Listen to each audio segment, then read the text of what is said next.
Che bello essere tecnologici. 530 sedi con 300.000 iscritti e tutto questo Sì. a partire dal 2016.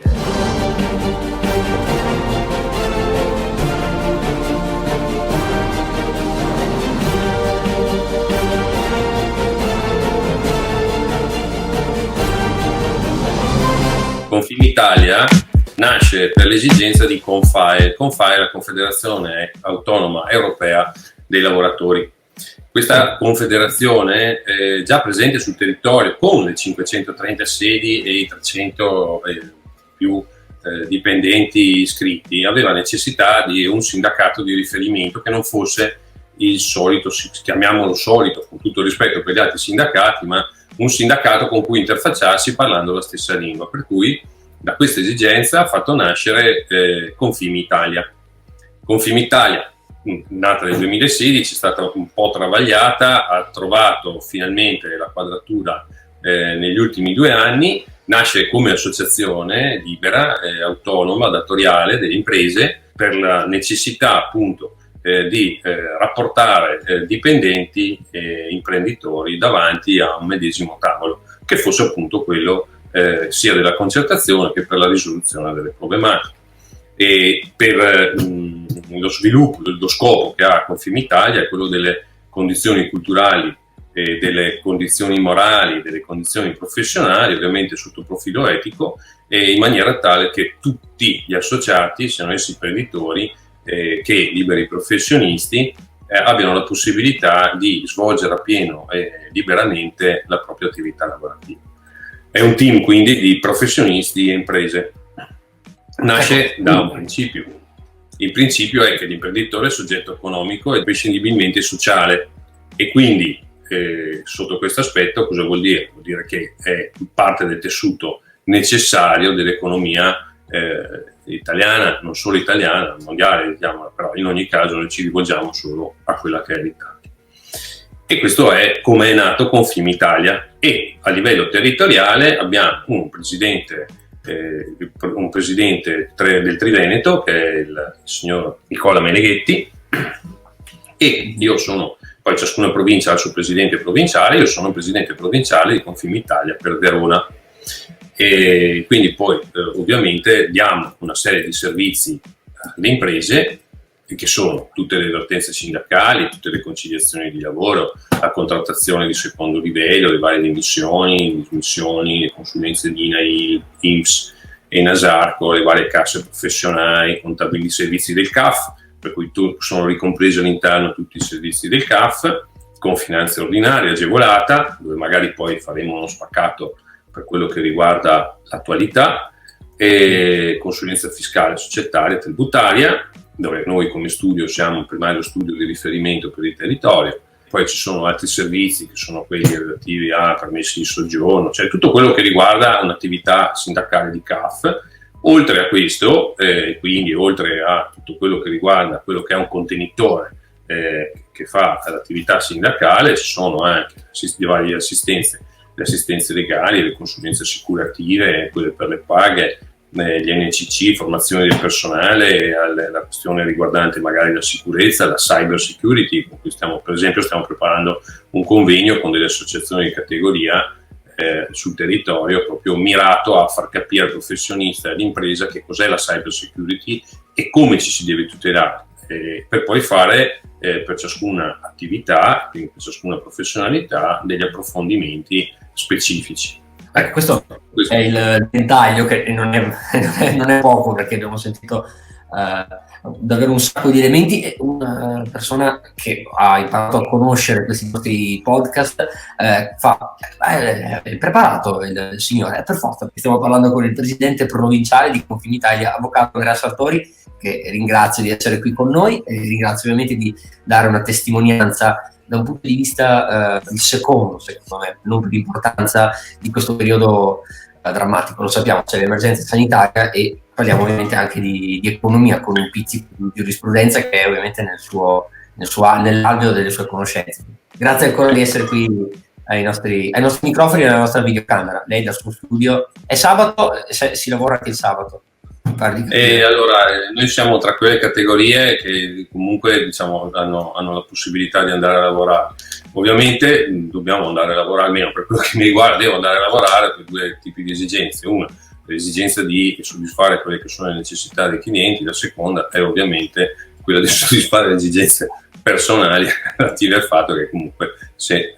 come sta accadendo nel resto d'Italia, se non si lavora non c'è un sussidio sufficiente per poter poi sostenere quelle che sono le spese ordinarie. E la parola appunto sussidio, ne ha utilizzate tante, lei in maniera competente sono state racchiuse e commentate, continuano a farlo, all'interno di quelli che sono i provvedimenti chiaramente del governo per riuscire a sostenere la questione. Ora l'aspetto sanitario lo lasciamo tranquillamente da parte, per una volta ci rinfreschiamo anche il linguaggio, ma la materia è sempre quella, parliamo dell'emergenza di coronavirus e quindi questo cura Italia che si sente parlare ed è in realtà ormai in alcuni suoi aspetti ormai pratico. Confimitalia, so, lei ha accennato, ci sono delle osservazioni che Confimitalia e anche lei personalmente vuole dare e anche appunto alcuni suggerimenti. Sì, allora, Confimitalia attraverso i suoi responsabili ha approfondito quello che è Cura Italia, che peraltro non è ancora definitivo, però perché ovviamente è in discussione in questi giorni, va in discussione nelle commissioni di bilancio della Camera per poi vedere eventualmente l'approvazione definitiva con gli emendamenti che saranno discussi.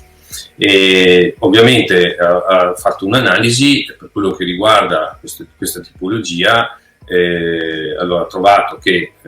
intanto il decreto legge sono elementi che possono essere applicati dai liberi professionisti alle microimprese, alle SPA, ai consorzi, alle cooperative e delle varie aziende. Poi ovviamente darò in disponibilità a voi di Verona News una parte della documentazione che mi ha fatto arrivare la Direzione Generale di Roma. Tra l'altro la Direzione Generale di Roma, ecco, altra cosa importante, proprio così entriamo nello specifico, come è prevista la cassa integrazione, la sede nazionale di Roma ha inviato a tutti i presidenti di regione una richiesta di partecipare ai tavoli della concertazione degli organismi sindacali a livello regionale per poter sottoscrivere anche come Confimitalia tutti quelli che sono gli accordi relativi all'applicazione della cassa integrazione. Per cui il mio presidente ha già inviato presso la Regione Veneto la richiesta di adesione, stiamo aspettando la risposta e questo appunto per entrare nel merito del Cura Italia. Questo per quel che riguarda l'applicazione della cassa integrazione, mentre le principali novità che ci sono la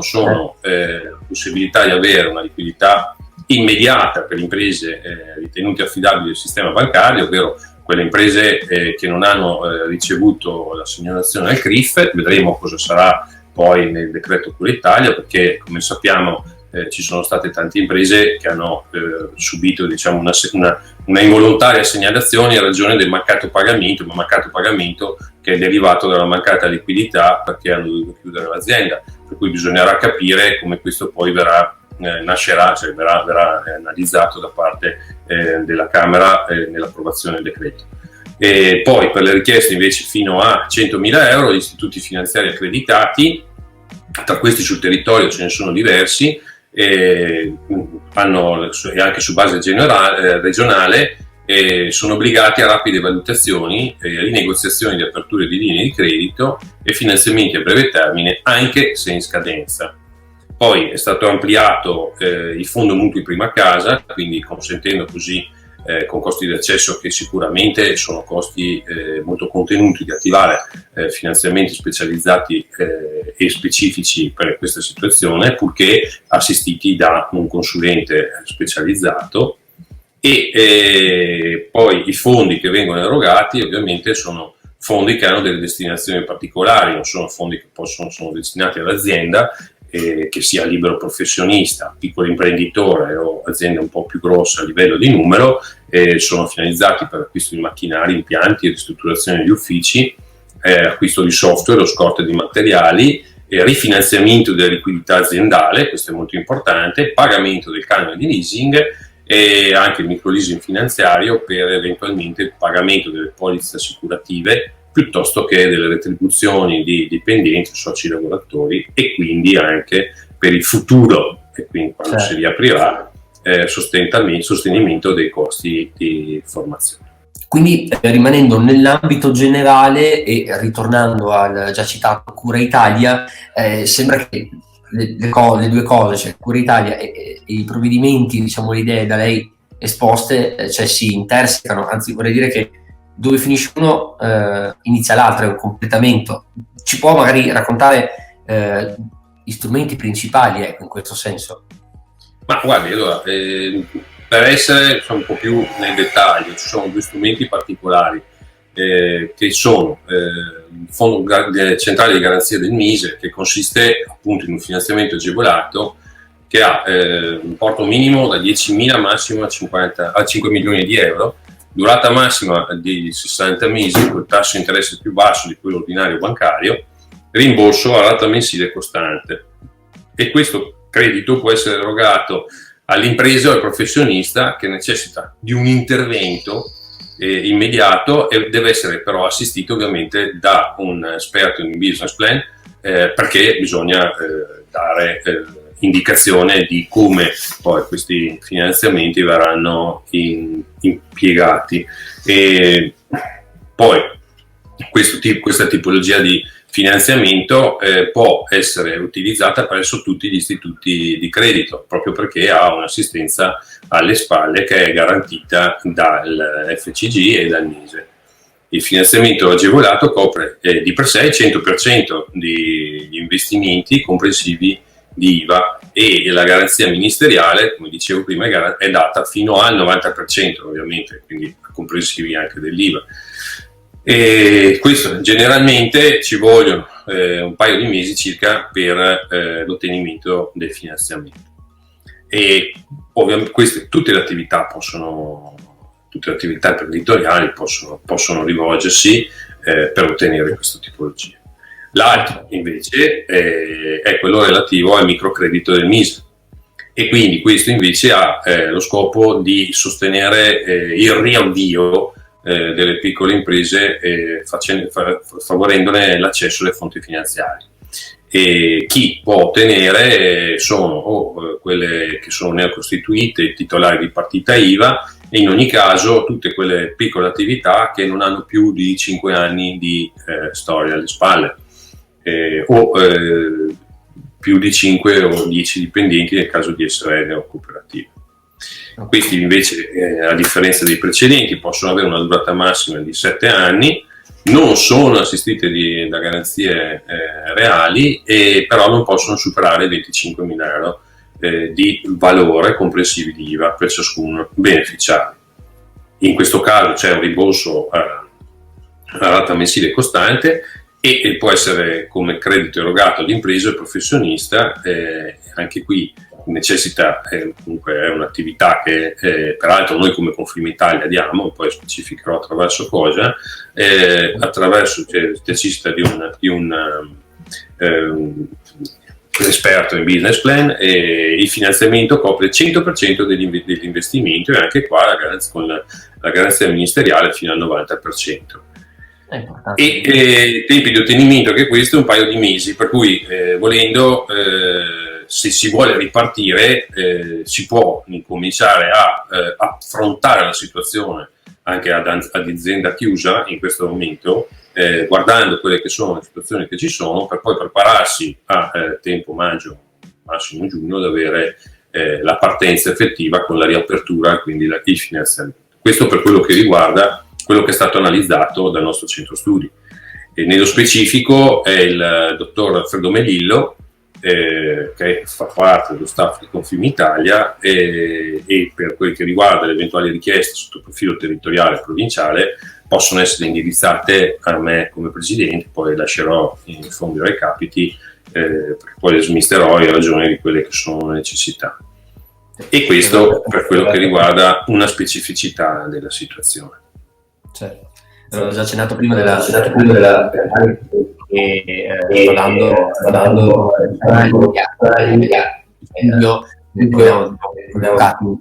Studio 3 si trova praticamente a ridosso del centro, ma poi troverete qui, come fanno i professionisti youtuber, mettiamo qui tutto in descrizione, i contatti per appunto poi proseguire eventualmente foste interessati su questo aspetto. Strumenti finanziari. Aggiungo un ulteriore elemento, se potesse servire, nel senso che come struttura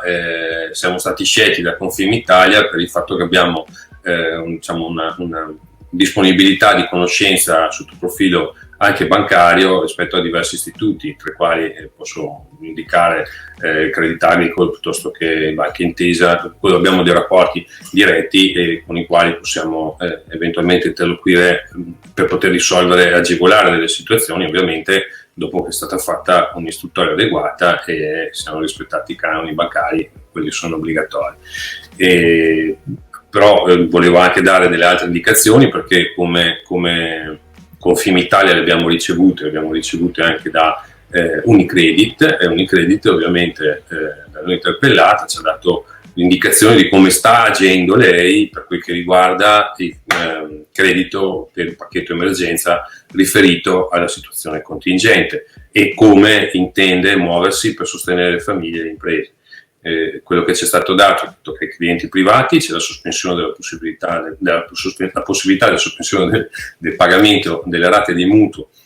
fino a 12 mesi, e questo per i privati, mentre per le piccole e medie imprese c'è la possibilità di avere dei finanziamenti aggiuntivi pari almeno al 10% dell'utilizzato in essere attraverso la rinegoziazione e il consolidamento del debito con la garanzia del Fondo Centrale di Garanzia. Ecco che quindi già che qui si capisce come ci si sta muovendo. Noi come associazione di categoria, le banche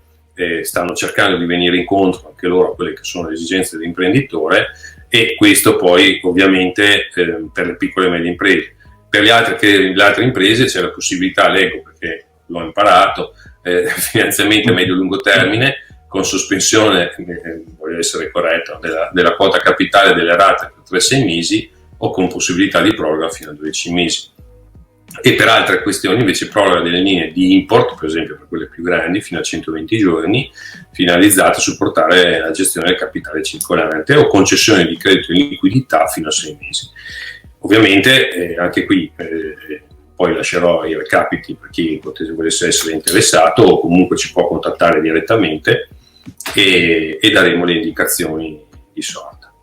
Per quello che riguarda invece noi come professionisti, abbiamo dato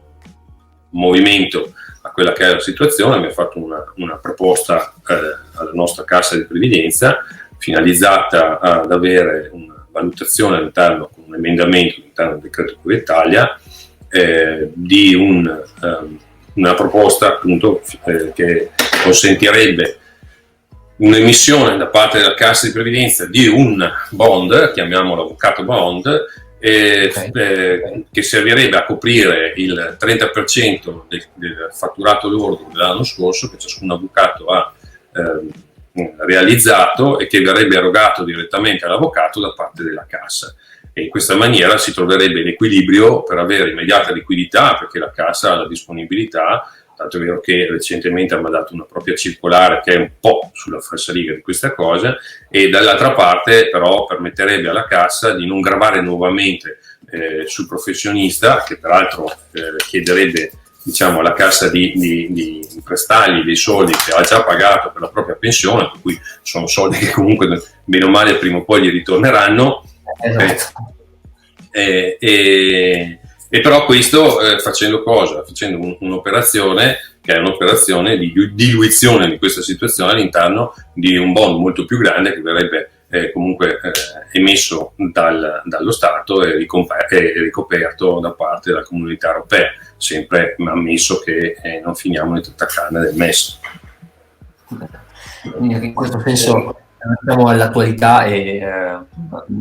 se tutto il governo poi e anche la società nazionale insomma si sta rivolgendo in maniera critica in confronti di questo MES, che poi viene tamponato ogni 24 ore con la soluzione di eventuali corona bond, sappiamo quanto possa essere importante anche il contributo di tutti gli esperti. In questo caso Confimitalia è in prima linea, non solo con queste proposte economiche, le voglio definire tecniche spicciole, che abbiamo avuto modo di riassumere e che metteremo qui in calce chiaramente al video, ma anche con dei suggerimenti più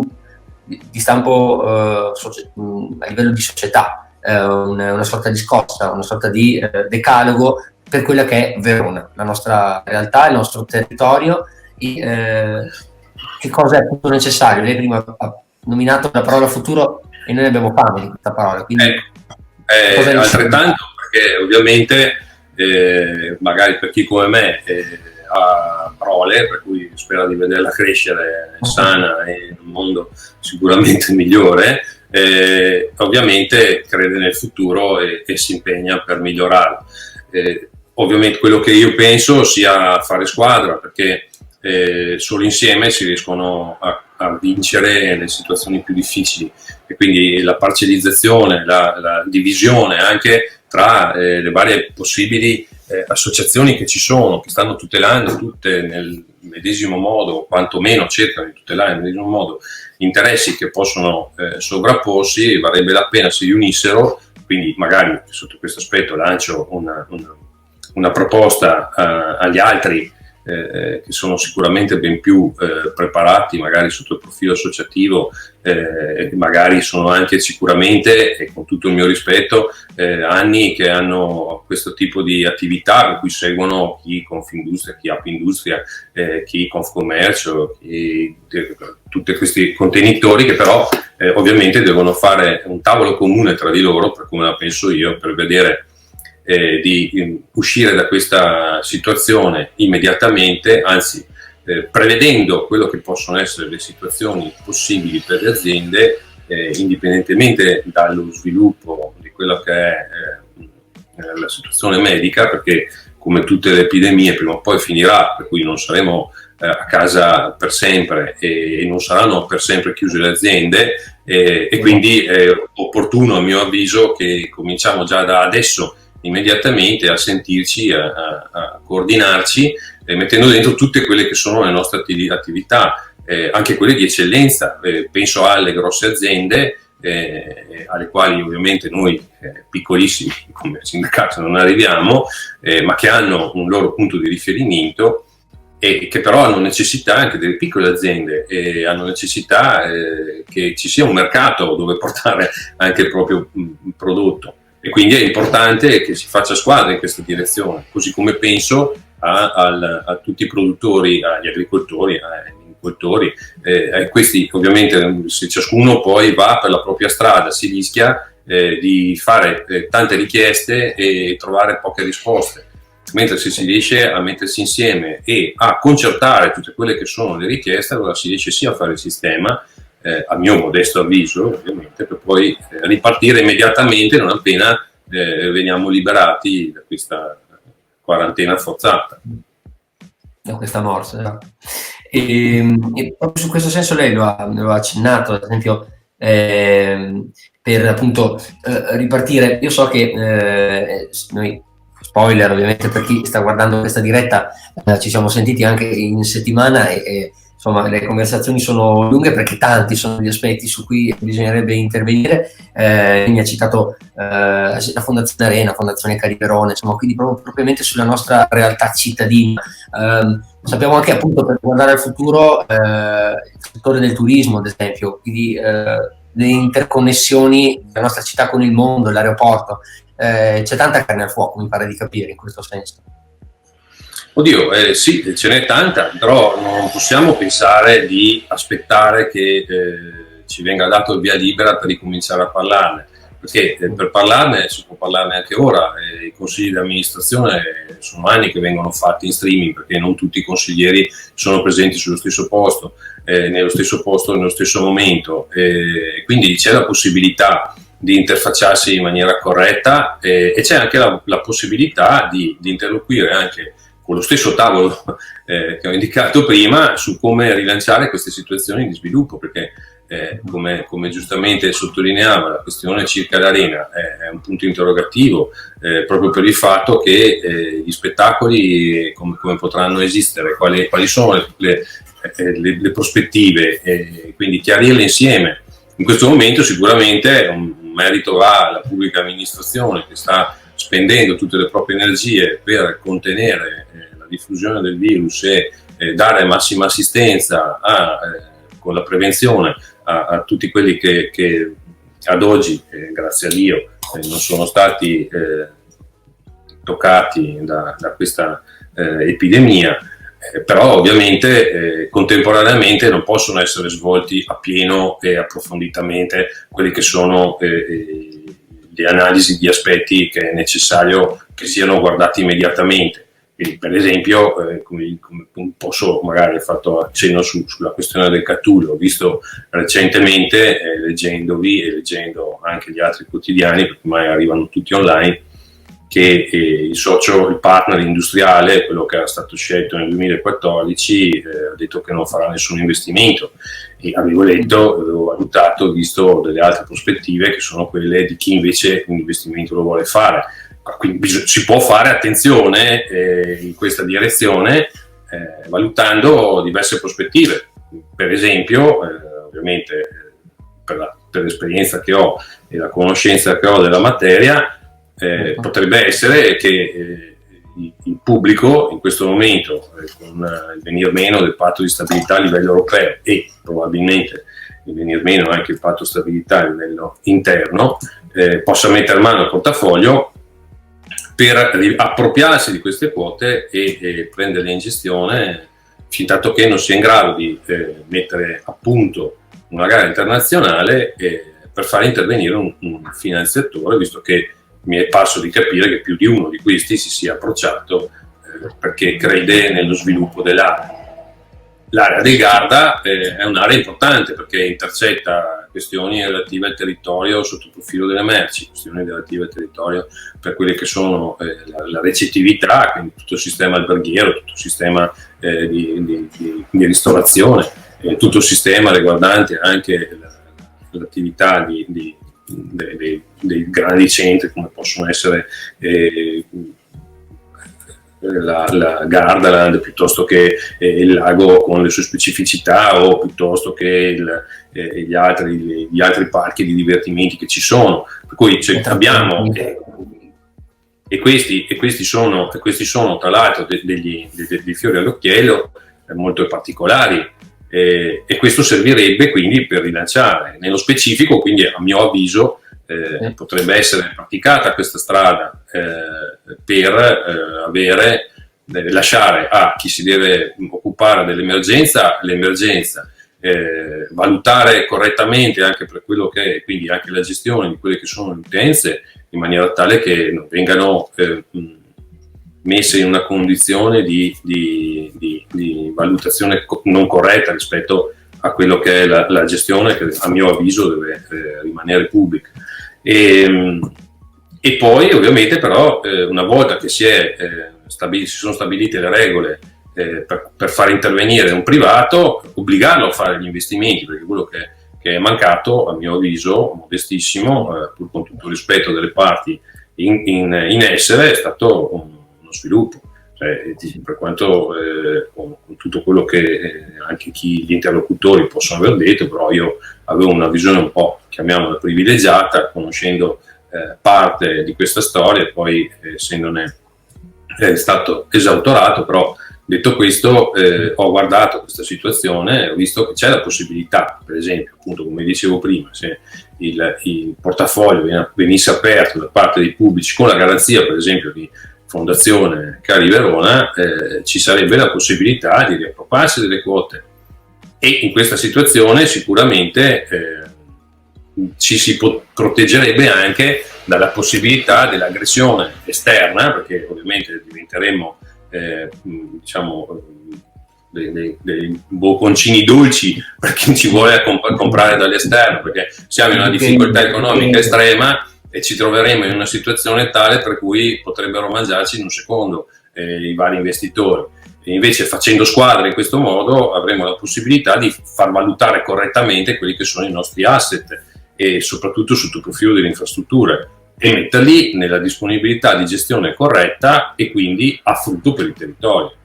Se non sbaglio, avevate dato indicazione di un fondo che voleva investire, se non penso fosse australiano, circa 600 milioni di euro. Chi investe ha volontà di investire 600 milioni di euro vuol dire che si aspetta un ritorno di qualche milione, di qualche miliardo, perché diversamente non avrebbe significato fare un investimento a lungo periodo in questa direzione. E ovviamente avendo in mano il pubblico tutta la partecipazione, può andare a scegliere il giusto investitore di lungo periodo che gli garantisca uno sviluppo che magari, come dicono, può arrivare a 7, 8, 10 milioni di passeggeri su Verona e a 300.000 tonnellate circa su Brescia di movimentazione di cargo, e perché no? Quindi c'è la possibilità. Il termine possibilità aristotelicamente configura una situazione che è in divenire, è lì, ha la potenzialità per poterlo essere. Le ricette anche di Confimitalia che abbiamo in qualche modo compendiato in questi minuti abbondanti sono solo l'inizio, perché appunto siamo ancora dentro a questa emergenza Covid-19, ma è giusto guardare al futuro, parola diciamo principe e faro guida anche di questa intervista. Dicevo, minutaggio elevato, il senso di colpa più o meno si è dissipato durante l'intervista per aver aperto lo studio 3 di sabato, ma sappiamo che è sempre operativo anche per quanto riguarda le questioni appunto di Confimitalia, base operativa, e il presidente provinciale, l'avvocato Andrea Sartori, che è stato in nostra compagnia. Lo ringraziamo per questi suggerimenti, grazie per aver fatto anche un riferimento alla nostra, diciamo, epopea, il nostro lavoro che facciamo sull'aeroporto. Chiaramente continuiamo a seguirlo laddove ci fossero degli aggiornamenti. In bocca al lupo, ci risentiamo, questo è l'augurio che faccio ogni intervista. In bocca al lupo a voi e grazie per l'intervista, molto gentile. Sarò sempre a disponibilità, e qualora ci sia necessità anche di un confronto con gli altri operatori, le altre sigle, insomma, di confederazioni, noi abbiamo la nostra massima disponibilità. Perfetto, l'invito è lanciato. Grazie mille e buon proseguimento di giornata. Grazie. Grazie.